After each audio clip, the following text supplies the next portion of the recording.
मैं पंकज सर, आपका science teacher. आज हम स्टार्ट करने जा रहे हैं क्लास 10 फिजिक्स का चैप्टर नंबर 12 इलेक्ट्रिसिटी। तो चलिए स्टार्ट करते हैं। तो बेटा इलेक्ट्रिसिटी की अगर बात की जाए तो इलेक्ट्रिसिटी को डेली लाइफ में हम कहीं ना कहीं देखते ही हैं, ठीक है। जैसे ये बोर्ड के ऊपर चलती हुई लाइट, ये बंद पड़ा पंखा, फैन, ये सब जनरली आपकी इलेक्ट्रिसिटी के द्वारा है। मतलब आप यूँ देखिए, इलेक्ट्रिसिटी के बिना हमारा जीवन, हमारा जो लाइफ है वो पूरा खत्म है। अभी जो आप जिस मोबाइल से, जिस लैपटॉप से आप वीडियो देख रहे हो, वो खुद भी इलेक्ट्रिसिटी से ही चल रहा है। तो बस उसी इलेक्ट्रिसिटी के बारे में आज अपन चर्चा करेंगे, उसी के बारे में अपन डिस्कशन करेंगे, ठीक है। तो चलिए स्टार्ट करते हैं। देखिए बेटा, इलेक्ट्रिसिटी चैप्टर के अंदर अगर अपन बात करें तो सबसे फर्स्ट टॉपिक जो अपना आता है चार्ज। अब यहाँ पे जनरली देखिए एक छोटा सा कॉन्सेप्ट अपन समझने की कोशिश करते हैं। यहाँ मान लीजिए दो एटम आपके सामने हम कंसिडर कर लेते हैं। ये कुछ इस तरीके से दो एटम यहाँ पे मैंने कंसिडर कर लिए हैं। लेट इट बी, एक सोडियम का एटम हम कंसिडर कर लेते हैं और एक क्लोरीन का एटम अपन यहाँ पे कंसिडर कर लेते हैं, ठीक है। अब आपको पता है कि सोडियम की कॉन्फ़िगरेशन क्या होती है, 2,8,1। मतलब इसमें इलेक्ट्रॉन्स अगर बात की जाए तो आउटर मोस्ट के अंदर इसमें 1 इलेक्ट्रॉन होता है। और क्लोरीन एटम की अगर बात की जाए तो इसकी कॉन्फ़िगरेशन होती है 2,8,7, ठीक है। मतलब इसमें नंबर ऑफ वैलेंस इलेक्ट्रॉन कितने हो गए बेटा, 7 हो गए, ठीक है। अब यहाँ पे क्या होता है कि दोनों आपके एटम्स में ऑक्टेट कंप्लीट नहीं है। ऑक्टेट थ्योरी अपन ने क्लास 9 में पढ़ा हुआ था कि जब भी वैलेंस इलेक्ट्रॉन में 8 इलेक्ट्रॉन्स अगर नहीं होते, दे आर अनस्टेबल। तो इसी तरीके से ये दोनों एटम्स एक दूसरे से जब कोलाइड करते हैं तो अपने ऑक्टेट को कंप्लीट करने के लिए यहाँ ये जो सोडियम है ये इजीली एक इलेक्ट्रॉन को डोनेट कर देगा, और उसी वे में ये जो क्लोरीन का एटम है अपने ऑक्टेट को कंप्लीट करने के लिए एक इलेक्ट्रॉन को गेन कर लेगा। तो अब आप इसके अंदर एक चीज देखिएगा कि यहाँ नंबर ऑफ प्रोटॉन्स जो है वो पहले आपकी 11 थे और अब भी 11 है, बट नंबर ऑफ इलेक्ट्रॉन्स यहाँ कितने रहेंगे बेटा। अब आप खुद कंसिडर करिए, एक इलेक्ट्रॉन अगर उधर चला गया तो कॉन्फ़िगरेशन बन गई 2,8, तो नंबर ऑफ इलेक्ट्रॉन्स कितने रहेंगे बेटा, ओनली 10। और यही अगर अपन क्लोरीन एटम्स की बात करें तो प्रोटॉन कितना है, प्रोटॉन पहले भी 17 थे और अब भी 17 है, क्योंकि इलेक्ट्रॉनों का ट्रांसफर हुआ है, प्रोटॉनों का नहीं, ठीक है। और इलेक्ट्रॉन की अगर बात की जाए तो इलेक्ट्रॉन देखिए 7 में एक इलेक्ट्रॉन और ऐड हो गया, तो टोटल कितने इलेक्ट्रॉन बन गए, 2,8,8। मतलब अगर यहाँ पे देखें तो टोटल यहाँ 18 इलेक्ट्रॉन्स हो गए, ठीक है। अब मुझे एक बात बताइए, यहाँ तो हो गई आपकी इलेक्ट्रॉनों की कमी और यहाँ हो गया आपकी एक्सेस ऑफ इलेक्ट्रॉन। तो बस इसी इलेक्ट्रॉन के ट्रांसफर की वजह से यहाँ एक छोटा सा फेनोमेना, एक प्रॉपर्टी यहाँ पे इंडिकेट हो गई है, एकदम से आपके सामने है ये, ठीक है। अब जैसे अगर मैं यहाँ सोडियम की बात करूँ तो सोडियम में due to lack of electron positive charge increase हो गया है, और यहाँ पे due to excess of electron negative charge increase हो गया। दैट्स व्हाई सोडियम के ऊपर आपके पॉजिटिव चार्ज आ जाता है और क्लोरीन के ऊपर आपके नेगेटिव चार्ज आ जाता है। तो मैं वापस अपने टॉपिक के ऊपर आता हूँ, चार्ज।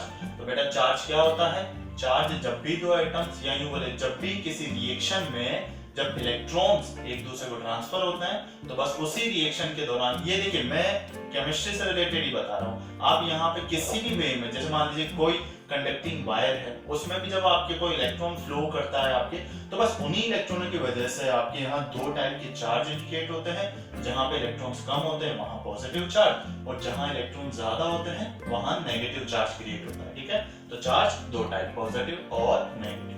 अब बेटा अगर बात करें अगर चार्ज का टोटल मैग्नीट्यूड कितना होता है, ठीक है, चार्ज की वैल्यू कितनी होती है। अब आप ये मुझे देखिएगा कि चार्ज जो आया मेनली इलेक्ट्रॉनों की वजह से है, और इलेक्ट्रॉनों का अगर मैग्नीट्यूड देखिए, चार्ज का मैग्नीट्यूड अगर अपन देखें तो वो कितना होता है, 1.6 × 10⁻⁻19 कूलम।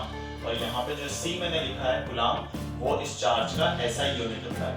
तो यहाँ पे एक इंपॉर्टेंट क्वेश्चन बन सकता है, MCQs के अंदर आ सकता है कि what is the SI unit of charge. तो SI unit of charge is coulomb. बहुत इंपॉर्टेंट है, अच्छे से ध्यान रखना है अपने को, ठीक है बेटा। तो ये बहुत छोटा सा डेफिनेशन हमने यहाँ तैयार किया। तो नेक्स्ट बेटा अगर अपन बात करें, देखिए चार्ज के बारे में तो हमने पढ़ लिया कि चार्ज मेनली क्या होता है, ठीक है। चार्ज इलेक्ट्रॉनों के ट्रांसफर की वजह से दो टाइप के पॉजिटिव और नेगेटिव इंडिकेट हो जाते हैं, ठीक है। नेगेटिव आपके सामने आता है। अब यहाँ पे देखिए इसके ऊपर छोटे छोटे क्वेश्चंस कई बार पूछे जाते हैं, लेकिन उससे पहले टोटल चार्ज किसी भी टोटल सरफेस के अंदर, मान लीजिए कोई एक बड़ा सा वायर है, ये कुछ इस तरीके से, चलो इस वायर को हम कंसीडर करते हैं, ठीक है। अब इस वायर के अंदर आपके टोटल वायर के सरफेस में कितने इलेक्ट्रॉन्स है, इसका टोटल चार्ज कितना है, उसे कैलकुलेट करने के लिए यहाँ पे कई सारे क्वेश्चंस पूछे जाते हैं। तो बस उसी से रिलेटेड एक छोटा सा फॉर्मूला अपन कंसीडर करते हैं। मान लीजिए यहाँ पे मैं एक वायर कंसीडर कर लेता हूँ जो किसी भी लेंथ L का हो सकता है, we don't know the length कोई भी हो सकती है। और यहाँ पे हम मान लेते हैं ये गिवन है कि यहाँ टोटल n इलेक्ट्रॉन्स यहाँ पे बैठे हुए हैं, ठीक है। मतलब इस पूरे L लेंथ के वायर के अंदर n इलेक्ट्रॉन्स वहां बैठे हुए हैं, ठीक है। तो अब वहां पे पूछा जाता है कि बेटा टोटल चार्ज क्या होगा, ठीक है। अब टोटल चार्ज अगर कैलकुलेट करना है, वैसे टोटल चार्ज को स्मॉल q से इंडिकेट करवाया जाता है। अब टोटल चार्ज हमें कैलकुलेट करना है। मुझे एक बात बताइए कि एक इलेक्ट्रॉन अगर मुझे दिया हो तो उसका चार्ज कितना होगा, सर उसका इलेक्ट्रॉन का चार्ज होगा 1 into e। अगर मान लीजिए वहां पे 2 इलेक्ट्रॉन होते तो टोटल 2 इलेक्ट्रॉनों के हिसाब से कितना हो जाता, वहां होता 2 into e। लेकिन जैसे कि मैंने बताया कि यहाँ पे टोटल कितने इलेक्ट्रॉन्स हैं, देयर आर n इलेक्ट्रॉन्स। तो इसी के कारण इस सरफेस का टोटल चार्ज कितना हो जाएगा, n into e। यहाँ पे q तो हो गया टोटल चार्ज, n हो गया नंबर ऑफ इलेक्ट्रॉन्स, और e यहाँ पे एक इलेक्ट्रॉन का चार्ज होता है, जिसकी वैल्यू अभी भी अपन ने देखी कितनी होती है, इसकी वैल्यू होती है 1.6 into 10 की पावर -19 कूलम, ठीक है बेटा। अब इसके ऊपर बहुत ही अच्छा एक क्वेश्चन है, 1 कूलम क्या होता है वो अपन यहाँ पे मेनली डिस्कस करेंगे, ठीक है बेटा। अब देखिए फॉर्मूला आपको यहाँ पे दिया हुआ है q = ne। अब वहां पे आपको दिया हुआ कि टोटल चार्ज कितना है, टोटल चार्ज था वहां पे 1 कूलम, मतलब q की वैल्यू आपको कितनी गिवन है, 1, ठीक है। तो मैं यहाँ पे लिख देता हूँ q = 1 कूलम। अब यहाँ पे डिफाइन 1 कूलम के हिसाब से देखो n मुझे गिवन नहीं है, क्योंकि नंबर ऑफ इलेक्ट्रॉन्स कितने चाहिए होते हैं 1 कूलम को बनाने के लिए वो मुझे नहीं पता। और e एक इलेक्ट्रॉन का चार्ज वो तो प्री डिफाइंड है, यूनिवर्सल है, वो कितना दिया हुआ है अपने को, ठीक है बेटा। अब यहाँ पे देखिए q दिया हुआ, e दिया हुआ, तो सिंपल सी बात n बचा हुआ है, n कैसे आ जाएगा, ये जो n के साथ e मल्टीप्लाई में आ रहा है इसको इधर ले लीजिए, ये बन जाएगा q और अपॉन में हो जाएगा e। अब q की वैल्यू है 1 और e की वैल्यू 1.6 into 10⁻⁻19 कूलम। तो यहाँ n कितना बन जाएगा, n विल बी 1/10। मैं इसे डायरेक्ट सॉल्व कर रहा हूँ, 6.25 into 10⁻80।